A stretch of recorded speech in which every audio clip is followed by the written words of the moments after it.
തെന്നിന്ത്യൻ സൂപ്പർ നായിക കീർത്തി സുരേഷിന്റെയും ദീർഘകാല സുഹൃത്ത് ആന്റണിയുടെയും വിവാഹം ഈയടുത്താണ് നടന്നത്. പ്രണയവിവാഹമായിരുന്നു ഇരുവരുടെയും. ഗോവയിൽ വെച്ച് നടന്ന സ്വകാര്യ പരിപാടിയിൽ സിനിമാ താരങ്ങളും പങ്കെടുത്തിരുന്നു. താൻ ആന്റണിയെ ആദ്യമായി കണ്ടതെപ്പോഴാണെന്ന് തുറന്നു പറഞ്ഞിരിക്കുകയാണ് കീർത്തി. ഇപ്പോൾ 15 വർഷം നീണ്ട പ്രണയത്തിനൊടുവിലാണ് വിവാഹിതരായതെന്നും സിനിമാ മേഖലയിൽ തന്നെ കല്യാണി പ്രിയദർശൻ, ഐശ്വര്യ ലക്ഷ്മി പോലെ വളരെ കുറച്ചു പേർക്ക് തന്റെയും ആന്റണിയുടെയും പ്രണയത്തെക്കുറിച്ച് അറിയാമായിരുന്നു. രഹസ്യങ്ങൾ സൂക്ഷിക്കുന്നതിൽ തങ്ങൾ രണ്ടുപേരും മിടുക്കരാണെന്നാണ് തോന്നുന്നതെന്നും അവർ പറഞ്ഞു. 1.5 വർഷം മുൻപാണ് വിവാഹത്തിന്റെ ആലോചനകൾ തുടങ്ങിയത്. ഒരു റെസ്റ്റോറന്റിൽ വെച്ചാണ് ആദ്യം കാണുന്നത്. തനിക്കൊപ്പം കുടുംബമുണ്ടായിരുന്നതിനാൽ ആന്റണിയോട് അങ്ങോട്ട് പോയി സംസാരിക്കാൻ പറ്റിയില്ല.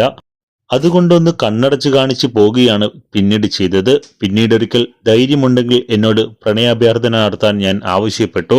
2010 ആദ്യമായി ആന്റണി എന്നോട് പ്രണയം തുറന്നു പറയുന്നത്. 2010